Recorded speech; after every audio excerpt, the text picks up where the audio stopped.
What he found was that in a number of cases, a number of these monuments were aligned in dead straight lines that extended from a few miles to, in some cases, many miles. He coined the term ley lines to describe and to explain these alignments.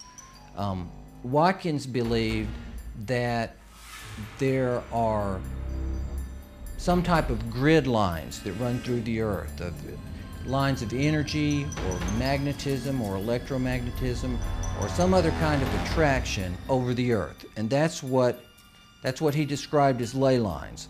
Watkins believed that the builders of these sites were aware of these lines that ran through the earth and that they intentionally built these monuments on these lines.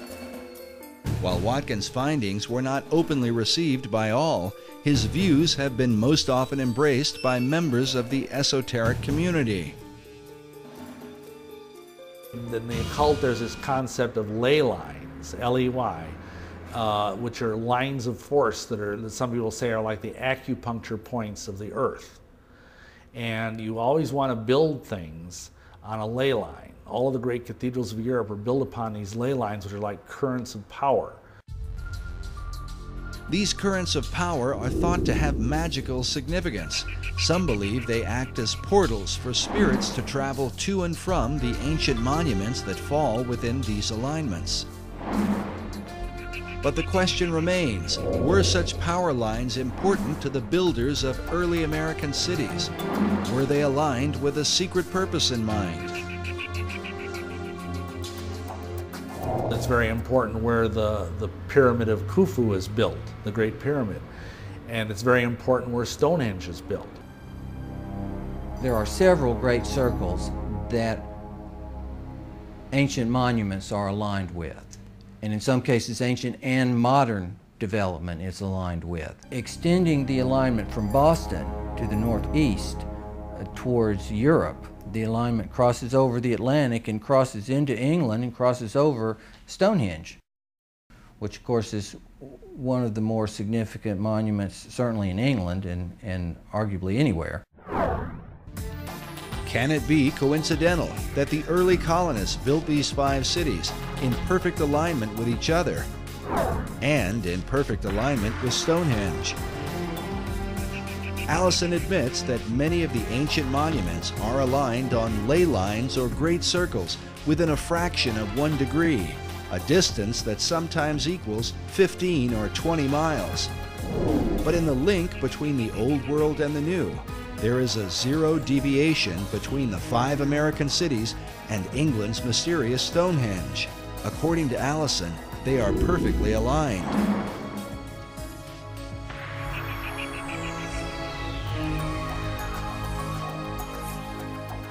Can such a perfect alignment be unintentional, or the result of some natural attraction of ley lines in the earth?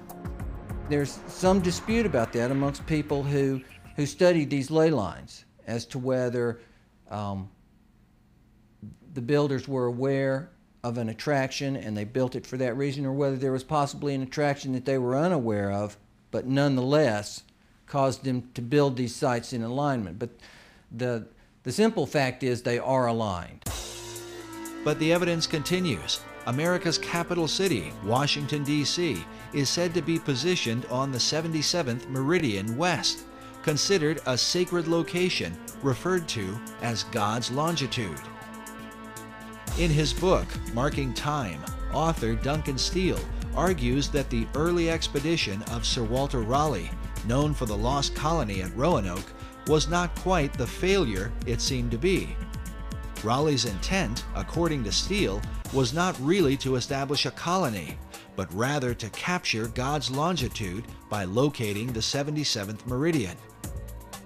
The goal of the occultist who understands these concepts is to have things exist within the sacred harmonies of the earth.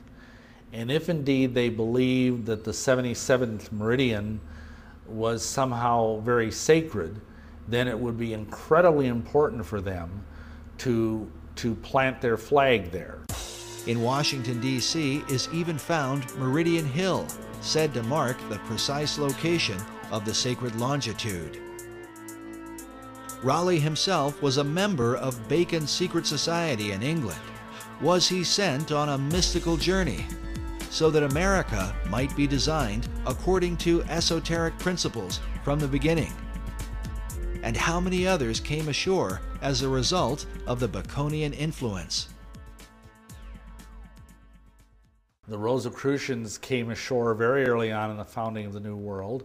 The Masons were also there from the beginning. And I think from very early on, this if you will, cartel, this occult cartel of various groups, basically had it as their goal to establish a society on this continent that was wholly given over to esoteric goals.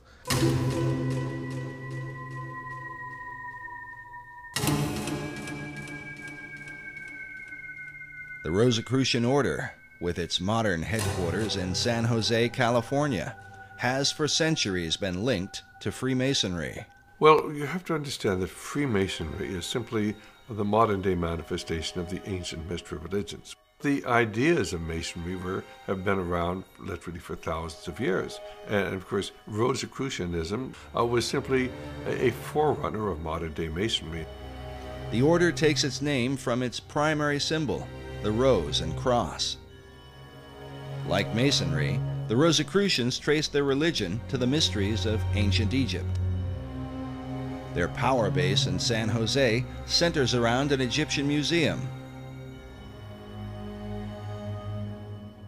There are chapters of the Rosicrucians studying every place across America, and one only has to go up on the internet, and they actually have websites where they recruit people into the Rosicrucian order.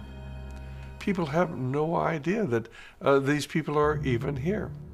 Perhaps the reason for their lack of exposure is that they are dwarfed by the chief of all secret societies, the ancient order of Freemasonry. Nevertheless, the Rosicrucians are said to be the first of the secret orders to have opened a door in the New World. The very first that we know of occult beachhead in America was Rosicrucian. I was out on a speaking tour recently, and I had the opportunity to visit the Ephrata Cloister, it's called, in Ephrata, Pennsylvania. And it's where the original Rosicrucian community built its headquarters, right on the east coast of the United States. And that was in the 1600s. And right about the same time that Christianity was establishing its beachhead in America, so was the Rosicrucian order. In the 16th century, Sir Francis Bacon had become the chief of the Rosicrucians in England. Researchers believe that Bacon sent members of this society to America to launch his esoteric empire, the New Atlantis. This 1910 Newfoundland stamp commemorates Bacon's early influence. It reads, "Lord Bacon, the guiding spirit in the colonization scheme." I know that Rosicrucianism today holds Bacon in highest esteem as an active transmitter of the secrets. If you go to the AMORC, the Ancient Mystical Order of the Rose and the Cross, the Rosicrucian Order Center in San Jose, Bacon is everywhere. He's a demigod in Rosicrucianism. But Bacon's influence was not confined to Rosicrucianism. He is considered by some to have been the first to formalize the mystery teachings into a system now recognized as modern Masonry. So Freemasonry up to that point had been very, very much involved with just the craft of building buildings. It had been a guild in this country, and each country had their own type of Masonry or Freemasonry. There was no sense of it being a worldwide fraternity where religious belief or race did not matter. Before that, it had been very racial and very religious, but Bacon turned it into a truly international society.